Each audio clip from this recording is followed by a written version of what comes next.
Hello everyone. आज की कहानी है एक कटोरी खीर। अगर कहानी पसंद आए तो वीडियो को लाइक करें, शेयर करें और चैनल को सब्सक्राइब करें। रात चांद जैसी थी। आसमान में पूरा चांद थाली की तरह चमक रहा था और आंगन में ठंडी ठंडी हवा बह रही थी। सुबह माधुरी ने अपनी बहू कांता से कहा था खीर बनाने को, पर कांता ने कहा सब काम मैं ही करूं। घर के काम करो, पकवान भी बनाओ, बच्चों को संभालो, गायों की देखभाल करो, खेत पर भी जाओ। आखिर मैं भी इंसान हूँ, मशीन नहीं। माधुरी ने कहा बहू, आज शरद पूर्णिमा है, इसलिए बनाने को कह रही थी। मेरी पूरी हड्डियों में अब जान नहीं रही, नहीं तो आधे काम मैं ही निपटा लेती। कांता की शादी को 10 साल हो गए थे। जब वो इस घर में आई थी तो सास बहुत ही मदद कर देती थी। कांता के ऊपर घर के कामों का भार जरा भी नहीं था। पर अब माधुरी 70 साल की हो चुकी थी, काम नहीं बनते थे, इसलिए बहू से सब करने को कहती थी। खैर, कांता ने बुझे मन से खीर बनाई और सब काम निपटाए। रात को अपने कमरे में चली गई। माधुरी ने देखा चांद निकल आया तो खीर का कटोरा धीरे धीरे रसोई से कांपते हाथों से लाई। एक बार तो खीर गिरते गिरते बची और लाकर आंगन में जाली ढककर रख दी। वो मन ही मन बड़बड़ाई। कहा जाता है आज की रात अमृत बरसती है, जो इसे पीता है उसके जीवन में मिठास घुल जाती है। पर उनका मन भारी था। बहू कांता जो सुबह से नाराज थी। रात गहरी हुई। रात को 12 बजे थे। माधुरी ने सोचा कि बेटे और बहू तो सो गए होंगे। फिर भी खिड़की से बहू के कमरे में झांका तो देखा बहू मोबाइल चला रही है और बेटा सो रहा है। उन्होंने आवाज दी, बहू जरा एक खीर का कटोरा उठा लो और तुम दोनों भी खा लो और मुझे भी दे दो। पर सांस की आवाज सुन कांता ने तकिए में मुंह छिपा लिया और मोबाइल बंद कर दिया। कांता के पास सो रहे पति राघव ने माँ की आवाज सुनी तो बोला, माँ बुला रही है, देखो कांता, और करवट बदलकर सो गया। कांता टस से मस न हुई।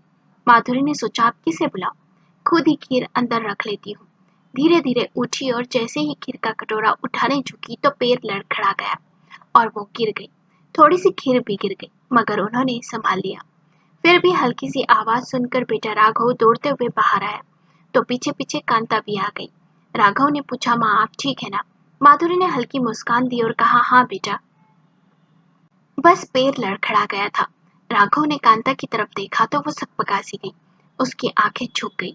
तभी राघव ने कांता से कहा, माँ ने तुम्हें आवाज दी थी ना कांता, माँ अब बूढ़ी हो गई है, उनके हाथ पैर कांपते हैं।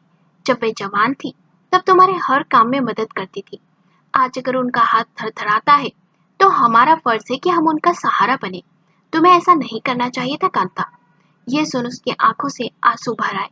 उसे अपनी गलती का एहसास था, क्योंकि वो सास से बहुत प्यार करती थी, बस काम के बोझ की वजह से चिड़चिड़ी सी हो जाती थी।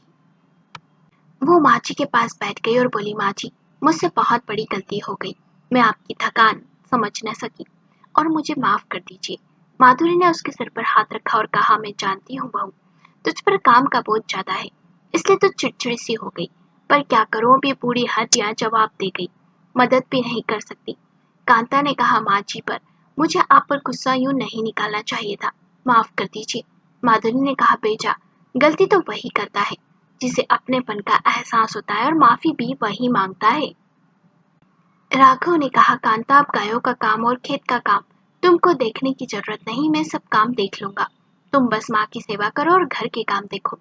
ये सुन कांता ने हैरानी से राघव को देखा तो राघव ने कहा, माँ तुम्हारा हाथ नहीं बटवा सकती तो क्या हुआ, मैं तो कर सकता हूँ ना।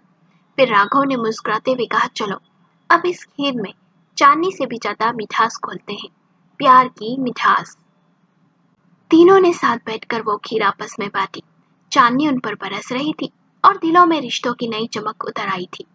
उस रात सबने महसूस किया, अमृत आसमान से नहीं बरसता, वो तो घर में रिश्तों की समझ और माफी से बनता है। आपको कहानी कैसी लगी हमें अपने विचार कमेंट करके बताएं। कहानी पसंद आई हो तो लाइक करें और शेयर करें।